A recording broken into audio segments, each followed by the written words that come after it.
ce qui m'intéresse le plus, ce à quoi je fais attention, c'est d'abord les discours de Sa Majesté le Roi. De ce point de vue, c'est clair et limpide. La reconnaissance de la pleine citoyenneté au niveau des Marocains résidant à l'étranger, hein, c'est une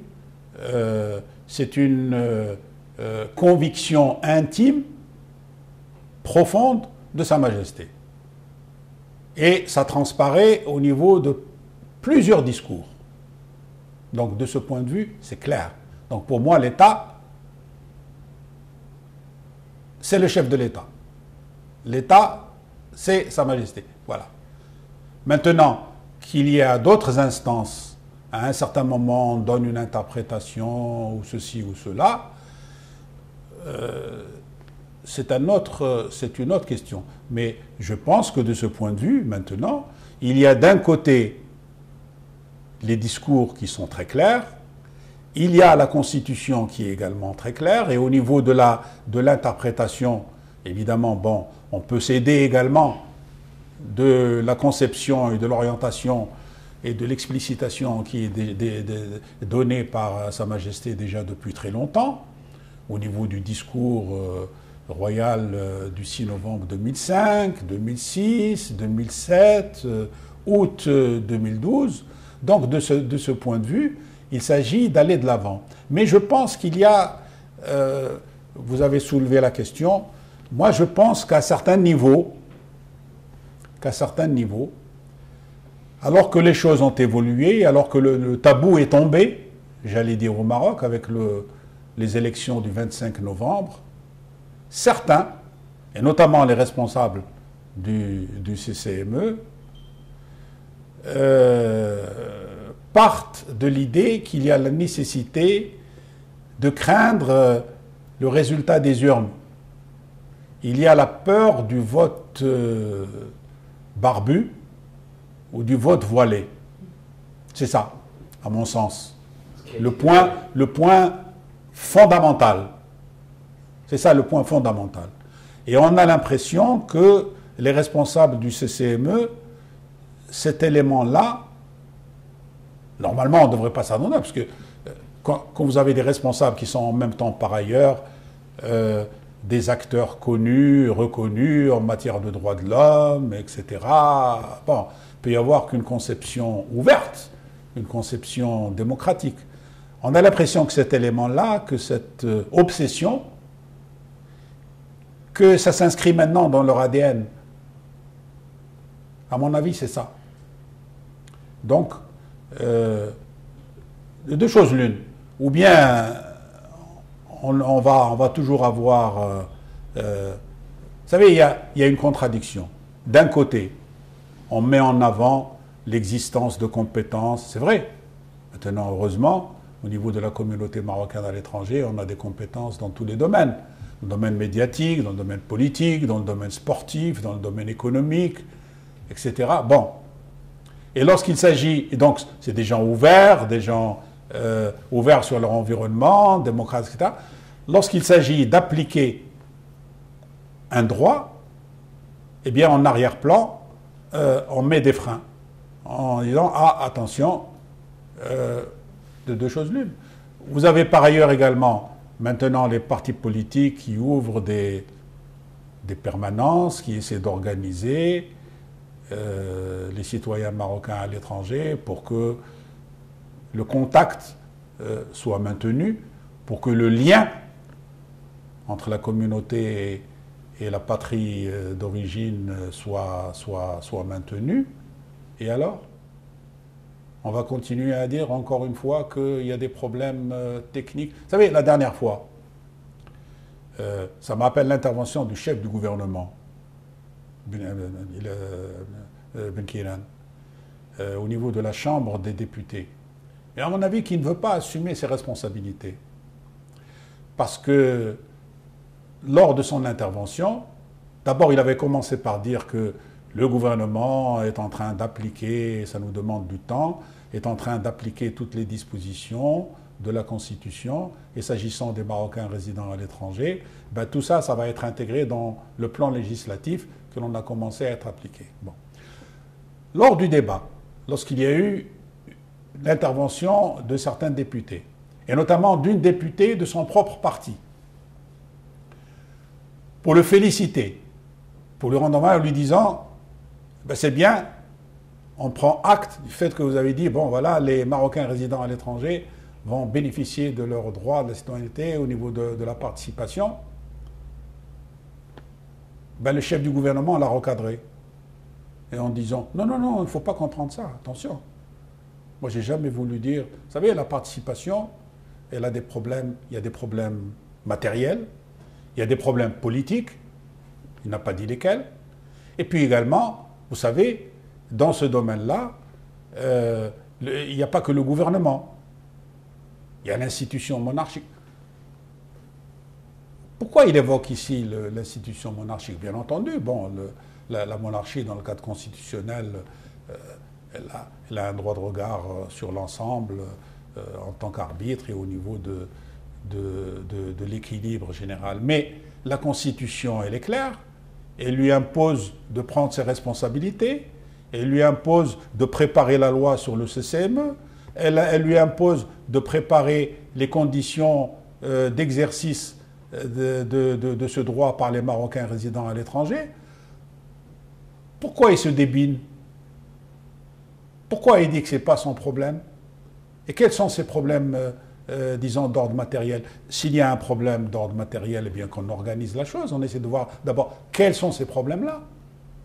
Qu'il y ait une discussion, par exemple, avec le ministère des Affaires étrangères, avec le ministère de l'Intérieur, puisque c'est le ministère de l'Intérieur qui est chargé politiquement du dossier des élections, et puis on essaie de voir quelles sont les conditions. Non. A priori, on continue comme ça. Bien, ça, ça contredit la Constitution, ça contredit beaucoup de discours royaux, ça ne veut pas dans le sens de l'histoire, de l'ouverture, etc. Voilà, on est devant ce constat. Donc maintenant, il s'agit, à mon sens, il y a l'article 16 de la Constitution, s'agissant par exemple de la nécessité de la protection de l'identité culturelle et nationale. Ce qui est intéressant, c'est que la Constitution, d'un côté, elle reconnaît d'une certaine manière la double citoyenneté, citoyen ici et là-bas, voilà. Mais en même temps, elle part de la nécessité de défendre, de protéger l'identité nationale. Alors, on ne va pas dire aux gens, comme certains ministres, lorsqu'ils sont dans les tournées, on dit, vous voulez faire de la politique, etc., intégrez-vous là-bas. Sous-entendu, et alors? Désintégrez-vous par rapport au Maroc? Alors, la formule qui est utilisée, où on dit enracinement, là-bas, sans déracinement, qu'est-ce que ça veut dire? Voilà. Donc il y a l'article 16, il y a l'article 17, c'est au niveau de la démocratie représentative, c'est clair. 18, c'est la démocratie participative, la nécessité de la représentation des Marocains résidant à l'étranger dans toutes les instances, notamment les conseils déjà existants ou qui ont été prévus par la Constitution. Mais là, entre parenthèses, au niveau de l'application, ce n'est pas une application saine. Prenez l'exemple du Conseil économique et social et environnemental. En suivant les débats, on a été heureux de constater que d'un côté, dans un premier temps, il y a eu des amendements intéressants qui avaient été proposés. D'abord par la majorité. Ensuite même par un groupe de l'opposition, l'USFP. À savoir prévoir, entre les deux propositions, entre 6 et 8 Marocains résidant à l'étranger au niveau du compte. Et puis après, ils ont retiré la chose, sur insistance du gouvernement. Donc ça, c'est un recul. Où est l'application de l'article 18? Et pourquoi est-ce que les groupes parlementaires n'ont pas assumé leurs responsabilités? Et pourquoi le gouvernement aussi, ça c'est une habitude, il veut toujours qu'on l'appuie, mais il ne fait même pas attention aux propositions de ses propres députés. Donc, il y a ça. Il y a l'article 30. Il est intéressant, notamment aussi, par rapport au droit de vote des étrangers au Maroc. Et donc, là, il faut le mettre en application. Il y a, bon, sous réserve de réciprocité. Il y a un certain nombre de pays qui le reconnaissent déjà, au niveau de la Belgique, au niveau de la Hollande, au niveau du Danemark. Il n'est pas nécessaire d'être belge ou néerlandais ou suédois ou danois pour le faire, mais on peut l'être. Et puis également, il y a l'article 163. Alors, dans tout cela,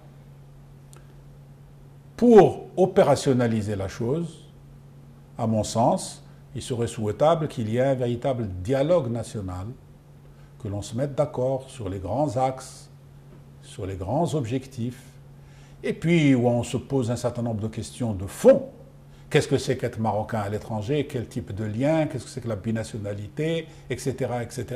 Pour que, en tant que pays, en tant que nation, voilà. Ça, il me semble urgent de le faire. Et ce dialogue national, évidemment, il doit être organisé avec la participation, voire même le partenariat, l'implication directe du tissu associatif des Marocains résidant à l'étranger, et puis également de tous les partis politiques, y compris ceux qui ne sont pas représentés au Parlement, des syndicats, de la société civile. Voilà, c'est un élément très important, et je pense évidemment il y a beaucoup de chantiers, mais il faut travailler au même moment sur ces divers chantiers. C'est ça un gouvernement. On ne va pas dire on ne travaille que ça, il y a d'autres priorités. Alors, je vais vous poser une dernière question. Vous avez été reçu par le roi, vous lui avez donné ça de votre main propre. Est-ce que ce geste, c'est une sorte de sonnette d'alarme pour lui dire Majesté, réveillez-vous? Pas de la manière dont vous le dites. Absolument pas. Voilà. On a du respect, je ne vais pas dire, voilà, envers Sa Majesté. C'est un honneur de lui présenter le livre. C'est un roi citoyen, un roi démocrate. Et comme je vous l'ai dit tout à l'heure, la reconnaissance de la pleine citoyenneté fait partie intégrante de sa conviction intime.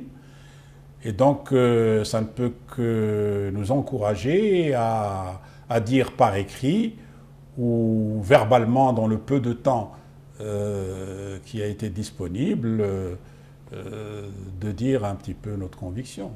Voilà. Est-ce que vous attendez un feedback de Sa Majesté de dire, ou de son cabinet, ou de son entourage, pour mener une réflexion sur l'avenir de cette institution constitutionnalisée? Non, c'est pas uniquement le vœu de tout citoyen lorsqu'on produit modestement une contribution, disons, au débat public. Évidemment, bon, chacun qui a la conviction intime au niveau d'un certain nombre de positions ou un certain nombre d'idées, il souhaiterait qu'un certain nombre de vœux soient exaucés, que d'un certain nombre d'idées que l'on défend depuis un certain nombre d'années sur ces choses-là soient mises en pratique. Moi, je pense que c'est ça la vertu du dialogue, la vertu de l'écoute et la vertu, disons, de la citoyenneté au sens large. Un citoyen, ce n'est pas uniquement celui qui ne parle que des droits, qui oublie les obligations. Et je pense qu'une des obligations de tout citoyen, c'est également de s'exprimer de manière responsable, de manière positive, et d'essayer autant que possible de mettre sa pierre à l'édifice. Ce que j'ai essayé de faire modestement. Voilà. Merci beaucoup, monsieur.